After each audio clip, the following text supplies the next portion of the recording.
So we are back today on the Ghost Fest challenge, guys. As you can see, it's a new day. I did not end up vlogging the process of me picking up the bags because by the time we got there, it was dark. But as you can see, the airlift suspension right here, this is all the front and rear strut. This box right here is the air tank, and that is the management. That is Matt. And this is the Mustang that we'll be getting bags in the next couple days. Surprise! All right, so first things first, I gotta pull out the nitrous bottle, pull out the sub, and I'm gonna mount the air tank right on this beam right here. Oh yeah, I didn't even show you guys what it looks like. So that's the air tank. This is the cool little management, you know, via air. That's the air compressor. And then these are the bags, you know. And actually, I don't know where the management went.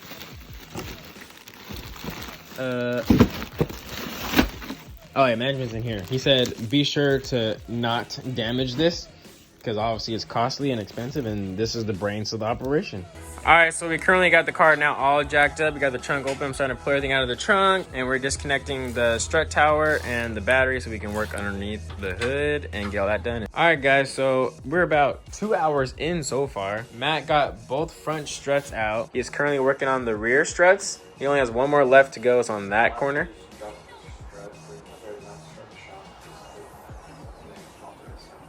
What he said. He's pretty much about to be done in like the next couple of minutes. I am currently running the wiring from the fuse box, power and ground, through the car, all the way to the back because I already got the air tank mounted. I already got the air compressor hooked up, not mounted yet. We're gonna make sure everything works before I hard mount it.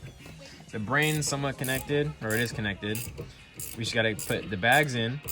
I'll run all the airlines and then we should be good to go. I kind of honestly think it's only 8:20. I honestly think maybe 2 more hours and I feel like we might be able to get it done today. Don't jinx it. I'm not gonna jinx it what he said, but there's a small chance I feel like we could get it done today.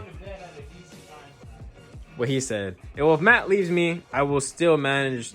I might try to just pull it on lighter and get it done. I routed, you can't even see, but I routed all the wiring through the car and it's completely done. And the controller is right here inside my center console compartment. Matt finished getting in both front bags.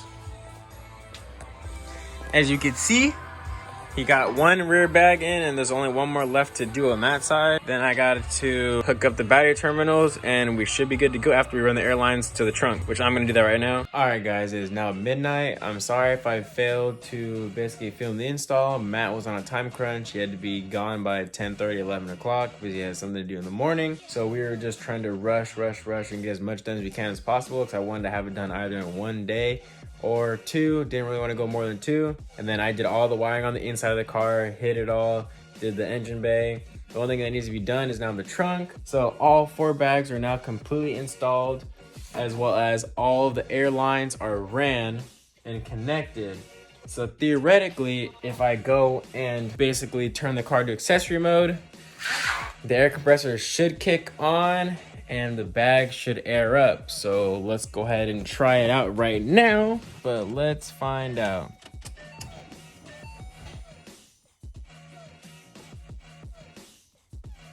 Nothing.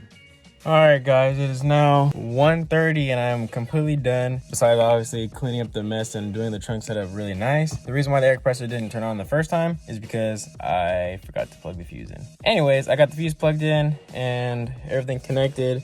As you can see, we got power. And I'm now about to air out for the first time. So I'm gonna press the air out button and then quickly go outside and see what it looks like all aired out.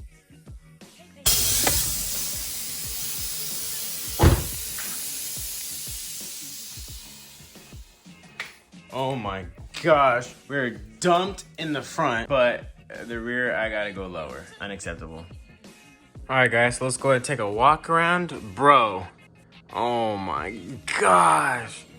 He's looking so good. I need to somehow figure out how to get the rears more low. I'm gonna hit up my boy Jacob on that one. Shout out to you, Jacob Doty, the homie, helping me out with any questions I needed on the bag install. Now, this is not gonna be the end of today's video. I'm gonna go ahead and pick this up later tomorrow during the day so you guys can basically get a better walk around in the daylight, maybe get some nice photos, cinematics, whatnot. But I'll catch you guys tomorrow. All right, guys, it is the next day and the car is done. I'm looking at it right now and it looks beautiful. If you guys noticed in the last clip in my garage, the car wasn't airing out properly in the rear, but it was airing out in the front. I watched my boys, Jacob Doty, shout out to you. I watched his YouTube channel or his YouTube video on his bag and saw on his S197, and on his, he had the same issue as me where it didn't air out in the rear. It was because one of his air lines was pinched in the rear. So I went ahead and I checked, and it turned out that my right rear corner had a pinched line, and after I fixed it, the car aired out perfectly fine. So I'm about to flip the camera and go ahead and show you guys what the car looks like, fully aired out, fully finished, trunk setup, everything. Trunk setup is not, I guess, perfect. It's just put together so it looks all right for the time being until I do a trunk setup on the car. But I'm gonna go ahead and flip the camera right now and show you guys and give you guys a little walk around. So this is the car fully aired out in the front and in the rear. And as you guys can see, it looks beautiful. The front stock bumper touches the ground underneath, which is amazing. I'm on 19-inch wheels with 45 series sidewalls, which is pretty massive of a sidewall. And as you guys can see, the rear, that's as far down as you guys can get the S197 chassis to air out due to the solid rear axle. So I'm just gonna give you a complete walk around, then go ahead and show you guys the inside of the car and the trunk and what the controller looks like. So I don't think I showed you guys the controller, but that is a complete walk around of the car. I just finished washing it because it was really filthy. So we're gonna go on over here, open up the trunk. As you guys can see, the towel just drying the car. My subwoofer, nitrous bottle. This is the Via Air compressor. That is the brain, and that is the airlift tank that holds all of the air. And I got my sub amp in the back. So that is basically the trunk setup looks like for the time being until I can tidy it all up. This is the controller right here. Right now it is aired out. I'm gonna go ahead and I have a couple of presets, but this is like my ride height that I wanna be at so I don't scrape and hit stuff. This is the ride height I like driving at when I wanna be low. That is maxed, not maxed, but that is extremely high ride height for clearing stuff. I'll go ahead and show you guys my ride height. So this is what it looks like in the front. That is ride height in the front, and this is ride height in the rear. So that is when I want to just go cruising down the freeway and not really tripping off hidden things. But as you can know, or as you can see, this is not a functional drive height to be driving around in your town because of all the bumps, especially in my town. Shout out to my boy Matt for helping me bust this out in 7 hours total. You heard that, 7 hours of an install in the air suspension setup. As you will ask, I have the Airlift V2 track pack kit for the S197 chassis. I believe it's the 05 to 14. And other than that, if you guys like this video, go ahead and drop a like, comment, and subscribe. Like I always tell you, I will catch you in the next video.